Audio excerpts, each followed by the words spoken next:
We really saw today some things that we've been addressing in practice with our kids. Player development and the commitment from the individuals on this team is remarkable. Last time we played them, we didn't do enough playing what we call in the dirt, the scrappy points, where we're hitting the ground and we're recovering and we're basically playing, just with our hearts. And today we had an opportunity, and I was really pleased. We had an opportunity to see a lot of balls get picked up that we normally don't pick up, that we give up easy points. Some hustle plays that really gave us momentum and sucked the momentum out of Manhattan when they were trying to get their engine going a little bit.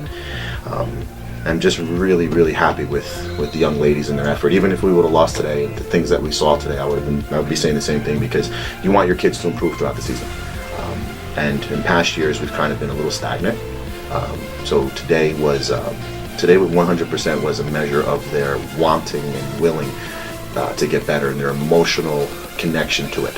So I'm very pleased with that. For this game, I really just had to focus on volleyball and just playing clean. I knew that we've been working so hard, so the pressure would be evenly distributed to everyone. It wasn't going to rest on one person or two people. It's going to rest on everyone, and everyone really just did their jobs, and I didn't really have to do much except my job. We went 3-3 on the road trip, and we lost. We lost to Manhattan, close ones, all sets in 22 and 23. We lost to Marist. All sets were really close, and we lost to Niagara, where we had momentum and we had the match, and we were able to go at least 500. So that was really important. That was one of the things I talked to our returners about last year, is at least going 500 within that break, and we had opportunities to be better than 500. So it really gives us a little bit of momentum. Now we're home for we've got Iona tomorrow, and then we've got the Buffalo schools visiting us, and we have one more away trip where we got to go to Connecticut, and we're home, for the majority of the remaining of the season right before the playoffs start. So the kids survived.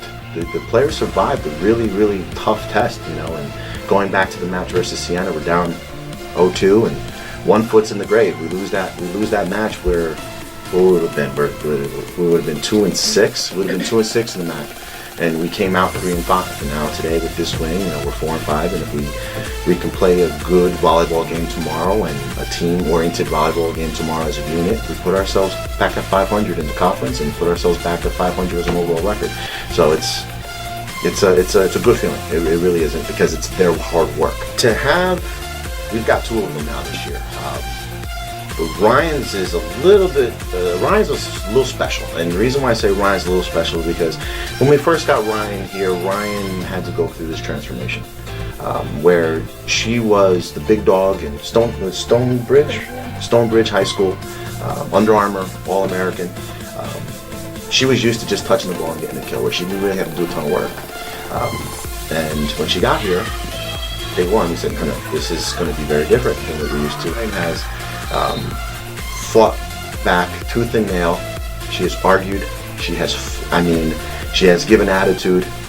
But you saw something change in her last year. And it was the acceptance of, I need to work a little harder. And she's not perfect. She's a human being. But the 1,000 kills for her it makes me feel great, because she's really earned them. You know what I mean? Not just by great swings and setters giving her great situations. She's really worked at her craft, and she's someone that gets better. You know what I mean? And I still think that Ryan's got a little bit of potential still left in her to improve. We're happy we won. What jumped out to me is, if you look at everyone's hitting percentage, I think everyone hit above 200, which is great. I'd rather have everyone hit well as opposed to just a couple players here and there hit well. And yeah, it shows me this was a real team effort today, which I think showed based on the scores. Games like that where the scores aren't the best, you have to see the team, we could have chosen to play down or continue to just push forward. I think as a team we push forward. They're a scrappy team. We run a 6-2, so we're going to have to deal with 6 hitters at a time. 3 hitters at a time for each rotation. We pay attention to detail, and we do the things that we're good at doing. We stand a great shot at competing. We have to do a good job, and I'll send a text message out to the team to do a good job of not letting this win engulf us. Enjoy what I can and prepare tonight, for tomorrow. But utilize the momentum utilize the momentum that we started gaining. 4 and 5 sounds a lot better than 3 and 6, right? That's what yeah, Mhm. sounds a lot better that way. And I just hope that we can pull out another win tomorrow. And 500 sounds even better than 4 and 5.